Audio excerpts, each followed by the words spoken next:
Powered by the Inside the Birds podcast. Now, live from inside the Matt Black Kia Studios. This is Football at 4. Football at 4 is powered by the Inside the Birds podcast. It's brought to you by BMW of Atlantic City. Closer than you think. Shop their entire new inventory and take advantage of exceptional offers online anytime at BMWAtlanticCity.com. Moshe is here. By the way, Mark Collins, Carl Risley, Aaron Glancy, Rob Cook Jr., Tom Alfinto. You want a pair of tickets to go see the Sixers home opener. You will be contacted after the show. We will email the tickets to you guys, so hold tight. I know some people are messaging.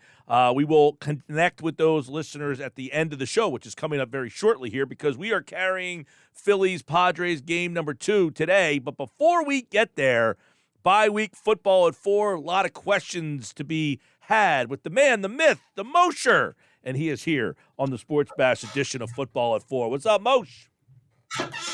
Hey, what's going on, Mike? How are you? We're doing good, bud. I want to, bye weeks here, 6 weeks in. I was talking about this before you came on last hour. In a league filled with parity and mediocrity, it's not a whole heck of a lot of teams in the pecking order. But what separates this Eagles team from the pack right now? What is separating them from mediocrity? Probably, a couple of things. One, probably they are at least playing at a high level on both offense and defense. There are some teams that are playing very good defense but haven't put it together offensively. The Cowboys with Cooper Rush, good example there. Some teams playing good offense but not doing well defensively. And a lot of that is really a testament to the Eagles' 53-man roster, the talent that Howie Roseman and the team put together in the offseason, the filling of holes with players who were not only good but fit what the Eagles are trying to do. So I think that's a big difference when you have to add to that, they haven't had many injuries. They've had some, but their injuries have not been long-term ones. Like, for example, the Bills are a really good team playing at a high level. They're compensating for a lot of injuries in the secondary, right? Their safeties, I think, have been beat up. Their cornerbacks have been beat up, and they've been able to make do. But a lot of other teams have not been able to overcome some of their injuries. The 49ers are a really good example. Probably a team that has a very good 53 also, and you might have thought would be better than 3-3 after 6 games, but they've had a ton of big injuries, and so they haven't been able to compensate for that. And then the thing that I think that separates them, Mike, to the spirit of your question, what is separating the Philadelphia Eagles from every other team? Turnovers.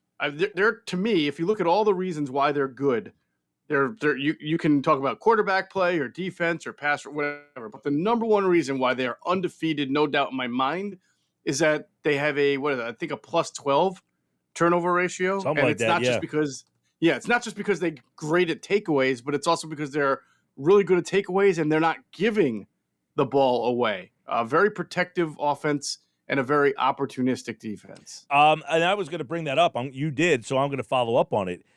Is that a sustainable way to win? Rely on turnovers? Good question.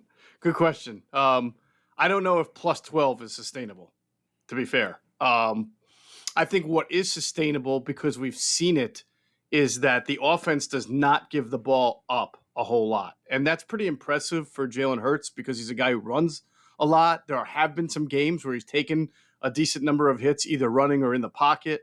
And for a guy who has that much of a volume to the offense as far as throwing the ball and carrying the ball and running the offense, to take that many hits and that active, not really be a guy who turns the ball over either in fumbles or interceptions, is really critical. And I think we can fairly say that it's fairly sustainable, because even when he took over 2 years ago, for the last 4 games of the year for Carson Wentz, he was a guy who did not put a lot of balls in harm's way, and then last year as well. Now, on the other side, are the takeaways that they're getting, sometimes 3 or 4 a game, sustainable? That one is probably not as sustainable, especially when they go play the Matt Ryans and the Aaron Rodgerses of the world later in the schedule. Daniel Jones and the Giants have been good at protecting the football too. But as long as you're not giving the ball away, you're doing really well in the NFL. Hey, can you be considered an elite team or one of the best teams if you're not playing complete games? I think so. Like I don't understand like what a complete game is. I mean, I've watched the Chiefs play, I've watched the Bills play, I've watched other good teams, and it's not like these teams score 20 points every quarter either. I think there are times that they have lulls. I think it stands out with the Eagles a little bit more because of the sort of the second quarter thing has been so strange, right? That they just on fire in the second quarter and other quarters, not so much. But with the points per game that they're averaging, and yeah, of course they're going to self scout it and they're going to try to figure out ways to be a little bit more consistent in the second half. But the defense has been fairly consistent. I know everybody's like, well, you gave up those the two drives against the Cowboys late in the game. Well, the Cowboys aren't a bad team. They're going to get a drive here and there. They're going to attack your weaknesses and figure it out at times. So I think it's a little nitpicky, although they will, as a team, try to look to get better in that. But was that Vikings win not a complete game? That seemed like a fairly complete game to me. Yeah, I mean, the Washington game. I'm not giving you my complaints, by the way. I don't have a problem with the way they're winning these games and some of the lulls that they have. Right. They scored 24 in the first half against Minnesota. They didn't score in the second half. They had a field goal blocked, but they had 3 interceptions in the second half of that game. So maybe they didn't have a complete offensive game, but they got 3 interceptions in the second half. So I don't know what they want perfection. You can't get perfection. But I would say, Geoff, I hope that they're striving to play towards a more complete game rather than play a complete game in September and October. Yeah, I would. Like I said, I think that they will definitely take this bye week and next week to look at areas where they can probably be more effective when they go through their lulls. I know Jason Avant and Quentin Michael brought it up on Q&A, and some other people I've spoke to as well. There are some times where the Eagles are leaving, and Jalen Hurts even admitted this, so it's not like we're breaking news here or criticizing. But they do leave some meat on the bone as far as a downfield offense. When you have Devontae Smith and you have A.J. Brown and you have Dallas Goedert, you probably should have more chunk plays, those big plays especially when you're running the ball well, it should set up opportunities to make plays downfield. And it doesn't seem like in the last 2 or 3 weeks they've looked for it as much. Against Arizona, everything was a screen. Even against Dallas, it was run and short pass. So I'm sure that's something that they'll try to. I do think to be kind of an elite team, like when you watch the Chiefs and the Bills, they'll make a lot of sort of second reaction deep plays. They'll be able to hang in the pocket a little bit longer. They'll be able to get a deep play, even if it's not built to be a deep play, if you get what I'm saying. You've seen that a couple of times from the Eagles, but probably not as much as you could. And Quez Watkins is a weapon. So he's the guy that I think you have to kind of get awake when he's out there and figure out a way to get the ball in his hands to stress and take a top off of defense. Yeah, and I know that you take a look at some of the issues this team has moving forward. We kind of look at the bye week. What do they do to address some of these things? I know you guys talked about some of the things over at Inside the Birds in your film review. What about the running backs in the running game? I mean, is that something that we're okay with moving forward? Or is that an area? Because I'm looking around, we hear McCaffrey, Brian Burns. I don't know where those guys play. I don't know how much playing time those guys are getting if you make a trade. Yeah, it's a really good question. That came up a couple of times last night. We did an Ask ITB live stream with our Patreon subscribers, and a lot of the questions were geared toward, well, will the Eagles look to bring somebody in? Do they need another running back? And, the idea of a power back, I think is not necessary. I mean, Miles Sanders is running very hard. Kenny Gainwell has done a nice job running between the tackles. Boston Scott comes back. He gives you yards. They're actually using 3 running backs in a game this year, which they did not use last year. And they do have Trey Sermon, who is a power back, just waiting to get an opportunity if one would arise. And then don't forget that the quarterback himself is somewhat of a power back because he's your 3rd and 1 and 4th and 1 running back. And he's done a great job of converting. Well, he and the offensive line have done a great job. And he's also been a good goal line ball carrier, Jalen Hurts. So I don't know that it's worth giving up a something round pick just to bring in a running back who's not going to make you demonstrably better than you already are. So I think that you never want to be complacent. We talked about 2017, where you could see yourself as Howie Roseman thinking, I have a good team, but my best running back, LeGarrette Blount, is a little one-dimensional. My second best running back at the time was Wendell Smallwood, who was never anything, he was okay. And my other running back was Corey Clement, who was a rookie free agent. And although he's playing well, you just don't know with rookies, right, what you can expect. But when you look at Miles Sanders, Kenneth Gainwell, and Boston Scott, I think you just see more diversity to what they bring and what they can do, and certainly more experience. So I'm not sure it's a group that you really have to add to. Moshe, you got real quick. You take a look at this running game too. How much is Hurts involved in that too? That they don't think they need to add someone because Hurts is such a big part of the short yardage and the running game. Right. That was my point on he is their sort of quote unquote power back when it comes to 3rd and 4th and 1 and inside the goal, inside the 5. I mean, he has been a very good and effective runner in those situations along with the offensive line. So there really isn't a need. So, I mean, like I said, you got Trey Sermon there. If you're going to need a big power back for whatever reason, you've got him. So I don't know that it's worth giving up a anything round pick right now on that position. All right, Geoff Mosher, Football at 4 here on the Sports Bash. Howie generally at this time of the year, the bye week or, somewhere in the middle of the year, will start to look to extend guys. Is that going to be something you're going to be keeping an eye on? The guys like TJ Edwards, Chauncey Gardner-Johnson, Marcus Epps, a couple other interesting names, Miles Sanders. Is that going to be Bradbury? James Bradbury's a big one. Yes. Is that something that is going to be highly looked at? Javon Hargrave. So there are so many guys. Well, Hargrave's interesting. I mean, is he a necessity to bring back? What's his? Because last year, and this is a great name to bring up, Moshe, he was sacking guys last year a lot. So people were like, this guy Hargrave's great. He's not getting those sacks this year. So it feels like people are not all that enthralled by what he's done this year. Yeah, and I was sort of thinking that he was going to get the extension going into the year. But now that we're this close, halfway through the year, basically, well, not halfway, but close, and he's not. And plus, you look at the changing construct of the Eagles' front line, and Jordan Davis is going to play more as the season goes on, and he's going to play more by next year.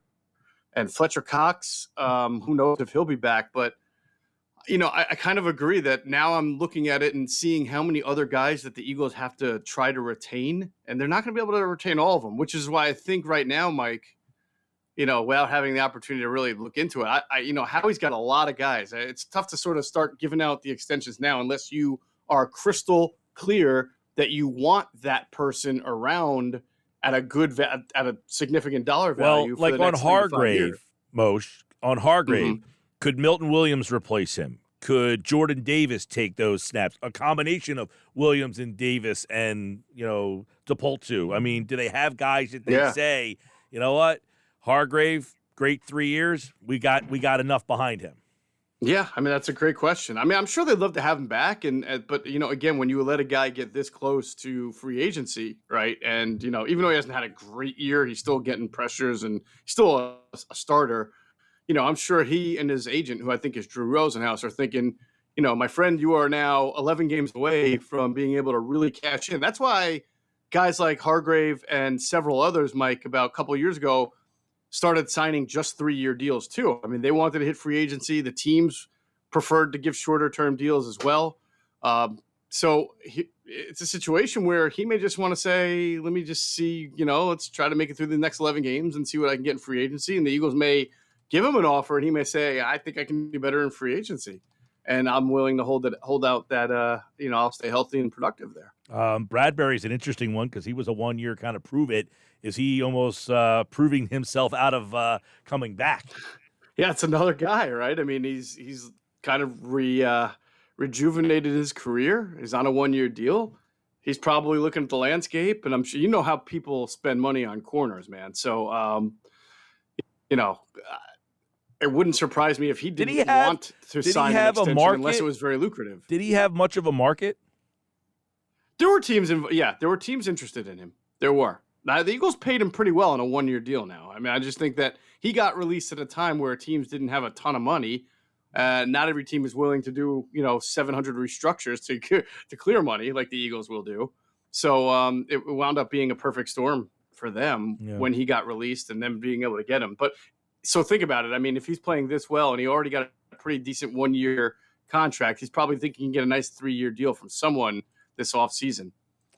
Same thing with Miles Sanders, by the way. We didn't mention him, but he's having a really, really good year. I was going to say, all right, let's go to Sanders because Sanders having a big year, but you don't see anybody re-sign the running backs that are smart anyway.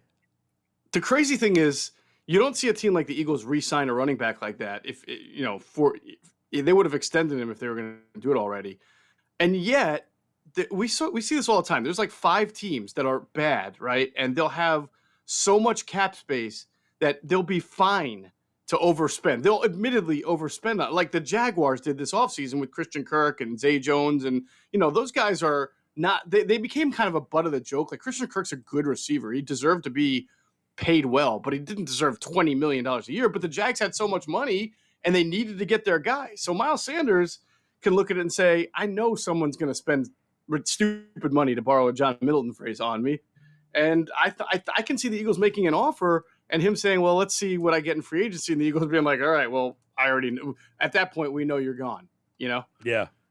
Kaiser White's another interesting one because you do not White and Edwards because you do have Nakobe Dean, but you don't want, I don't know, both guys to walk, but you might be wanting to bring both guys back. And then what happens to Dean? I mean, I think that linebacker situation is going to be, Howie's got he's done a really good job of putting this thing together, but he's going to be a key figure in figuring out because, Moj, I think this is why this is an interesting conversation. I thought about this today. In 2017, when they won that Super Bowl, he admitted that they made a lot of decisions trying to win the Super Bowl again that they normally wouldn't make, and that caused them to make some decisions that kind of went away from the organizational philosophy. They've kind of focused themselves on things. So which guys don't fit into their organizational philosophy moving forward? I think that's going to be especially if they end up doing something special or super, if you will. Yeah, no, I completely agree with you. I think at this point there are so many guys on 1-year deals that it's going to be impossible for him to get quote unquote sentimental and try to bring them all back. So he's going to have to make difficult decisions. Now, this team is a very good 53, Mike, but to be very fair, it's not an excellent homegrown 53, right? Like when you start going through some of the best players on this team, you realize the Eagles had to go out and get them because they didn't do a good job of drafting. Whether you're talking about Gardner Johnson and Marcus Epps, neither of those guys are homegrown. James Bradbury's not homegrown. Darius Slay's not homegrown. Kazir White's not homegrown. I mean, the list goes on and on. A.J. Brown's not homegrown.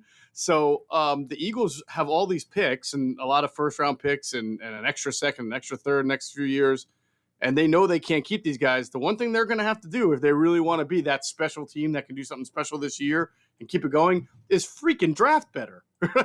There's no doubt about. When you look at this team, everybody loves Howie Roseman and what the job he's done, but when you start going through all the team, it's sort of like the Phillies conversation we have for years and years. You can't just keep buying players and not develop your interior players because then you're always up against the cap and then it comes back to haunt you if a couple guys have a bad year or get hurt. Yeah. Well, it's interesting because on the offensive side, Mailata, Dickerson, Kelsey, obviously. Definitely. Their lines are more homegrown. Right. Goddard, Smith, Sanders, Hurts. They're more homegrown on the offensive side of the ball. But, yes, on the defensive side, you can't keep, missing on corners, not doing anything with linebacker. Now, I mean, your defensive line, all those guys are virtually your guys, right? Well, Reddick and Hargrave are not. Reddick and Hargrave, no. Cox, Graham, Sweat, Jordan Davis, Sure. Milton Williams. So, yeah. Sure. But the areas where they struggled is corner, linebacker, safety, wide receiver.